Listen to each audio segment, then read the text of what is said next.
안드로이드 폴리스의 기자 막스 와인바흐는 자신의 애플 소식 전문 계정 파인릭스를 통해 9월 이벤트에서 공개될 것으로 예상되는 신제품 아이폰 13, 애플워치 7, 에어팟 3세대의 세부 사항에 대해서 언급했습니다.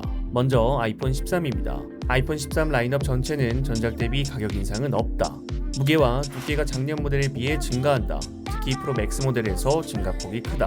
프로 맥스 모델은 이번 시리즈도 여전히 다른 라인업과 비해서 차별화를 두는 진정한 애플의 플래그십 스마트폰이다.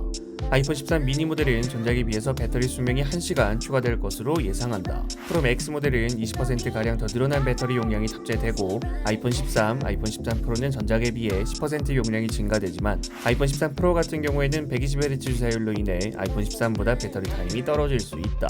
배터리 조량 모드를 활성화하면 주사율이 60%로 고정된다. 이것은 변경할 수 없다. 모든 카메라 센서는 최소 15% 더 많은 빛을 수강할 수 있고 초음각 카메라는 40%를 더 수강하여 가장 큰 변화를 보일 예정이다. 인물 시네마틱 비디오는 워프라고 알려진 전자식 손떨림 방지 시스템을 사용한다.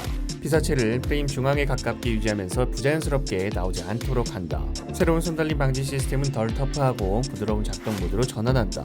야간 모드는 이제 별이 있을 때 별을 인식하고 그에 따라서 자체적으로 조정된다. 새로운 카메라 알고리즘은 구도를 분석하고 야간 촬영에서 그림자를 다시 선명하게 하고 조정한다. 야간 모드의 색감이 눈에 띄게 개선되었다. 예를 들면 카메라 뒤에 지배적인 주황색의 빛은 더 이상 피사체의 피부톤에 영향을 주지 않는다. 대부분 카메라와 새로운 디스플레이에 대한 개선입니다. 이 내용에 따르면 프로 라인업 두 모델에는 120Hz가 적용이 되고 일단 13 라인업에는 적용되지 않을 것으로 보이죠. 카메라 부분은 이미지 센서의 크기가 커지고 더 안정된 손떨림 방지 시스템이 적용되다 보니까 확실히 영상 촬영과 야간 사진에서 큰 효과를 보는 것으로 보입니다.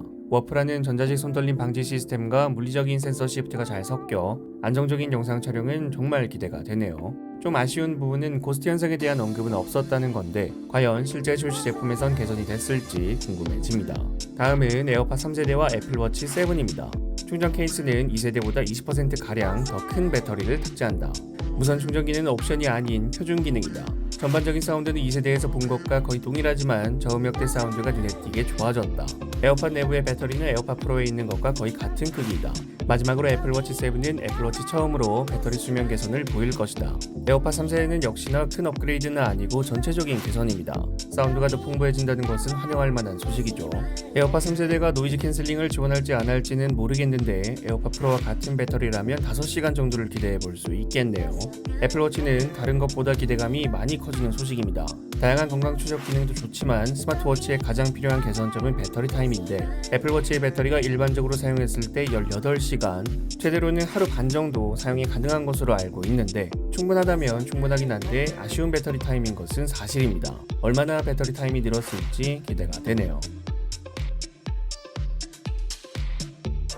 아이폰 13 시리즈 관련하여 지금까지 알려졌던 옵션과는 다른 소식이 나왔습니다. 시림프 애플 프로라는 계정의 트위터 유저는 애플이 통신사에 제출한 아이폰 13 프로 맥스 모델의 스펙이라며 아이폰 13 프로 맥스의 스펙을 공개했습니다. 6.7인치 크기의 디스플레이, LTPO 적용으로 인한 최대 120Hz 프로모션 디스플레이, 오베이존 디스플레이, 작아진 노치 사이즈, 1.8배 더 빨라진 페이스 아이디, A15 유니치, 와이파이 6E, 퀄컴 X60 5G 모델, 애플 자체 코덱, 프로레스 영상 촬영 지원, 애플 1.8 40%더 밝아진 초광각 카메라, 인물 모드 영상, 전체 사진, 4352mAh 배터리, 25W 고속 충전, 128GB, 256GB, 1TB 스토리지, 엔트리 가격 $1,099로 전작과 동일, 9월 24일 애플 스토어 출시라고 언급했습니다. 대부분은 이미 모두 알려진 사항들입니다.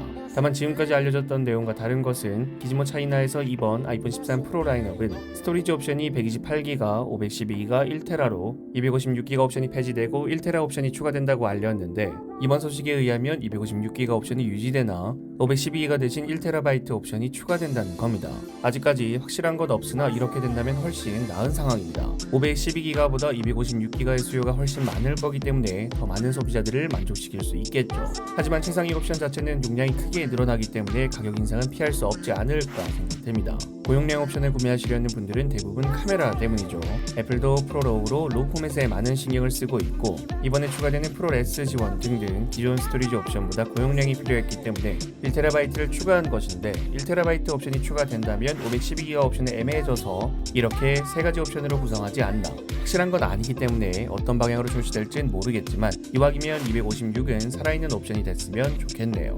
여러분들이 생각하시는 아이폰 13, 에어팟 3세대, 애플워치 7에 대해서 댓글을 남겨주시면 감사드리겠습니다. 시청해주셔서 감사합니다. 지금까지 알비였습니다.